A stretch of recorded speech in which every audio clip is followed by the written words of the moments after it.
Nas aulas anteriores, nós vimos que algumas frações podem ser iguais quando elas representam a mesma quantidade. Essas frações são equivalentes. Por exemplo, 1/2 é igual a 2/4. Ambos representam metade de uma quantidade. Essas duas frações são iguais porque elas representam o mesmo resultado, o mesmo valor.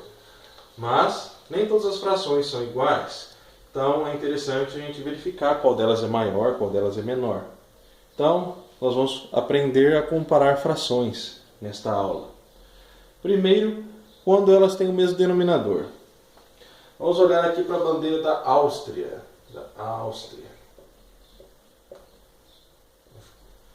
Não ficou tão bonita aqui porque minha caneta está com pouca tinta. Ela só tem duas cores, vermelha e branca. A gente pode verificar aqui que ela está dividida em 3 retângulos. Se a gente fosse escrever uma fração representando a parte vermelha dessa bandeira, a gente escreveria qual fração? A gente escreveria uma fração com qual denominador? Quantos retângulos a bandeira está dividida? 3 retângulos. E quantos retângulos são vermelhos? 2. Então essa aqui é a fração que representa a parte vermelha.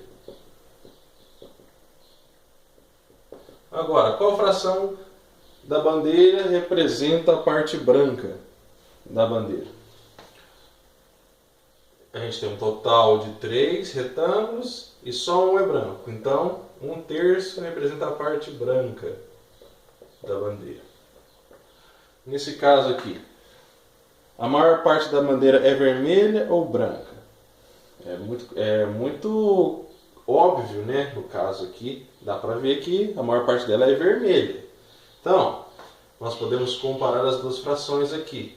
Neste caso, a parte vermelha tem que ser maior que a parte branca. Então, 2/3 é maior do que 1/3.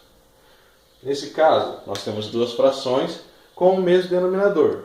Quando a gente tem essa situação, a gente só precisa olhar para o numerador delas para verificar qual fração é maior. No caso aqui, 2 é maior do que 1.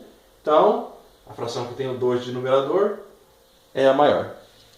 Só a gente olhar para os numeradores. Agora a gente tem aqui alguns outros exemplos. É claro que a gente está fazendo isso para figuras do mesmo tamanho, divididas em partes iguais. Aqui a gente tem 2 retângulos, eles estão divididos em 1, 2, 3, 4, 5, 6, 7 partes. Cada um desses retângulos está dividido em 7 partes. Se a gente for escrever uma fração representando a parte rabiscada, o denominador dele tem que ser 7 nas duas frações, porque é o número de partes em que ela foi dividida. Agora, aqui tem 1, 2, 3, 4 partes rabiscadas e nessa daqui tem 5. Qual das frações é maior? O 4/7 ou o 5/7? Elas têm o mesmo denominador. Olhando para o numerador, 5 é maior do que o 4, logo 5/7 é maior do que 4/7. Visualmente, dava para verificar, né? Tranquilo, que essa daqui tem mais partes rabiscadas. Agora, nessa daqui, nós temos 2 círculos divididos em 8 partes, ambos divididos em 8 partes. Vamos escrever uma fração para cada um deles, para a parte rabiscada. Nesse daqui, a gente tem 8 partes de um total de 1, 2, 3 partes rabiscadas de um total de 8 partes. E nesse daqui, a gente tem 1, 2, 3, 4 partes rabiscadas de um total de 8. Qual das figuras tem mais partes rabiscadas? Essa daqui.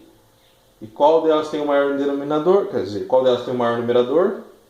Essa daqui. 4 é maior do que o 3. Logo, 4/8 é maior do que 3/8.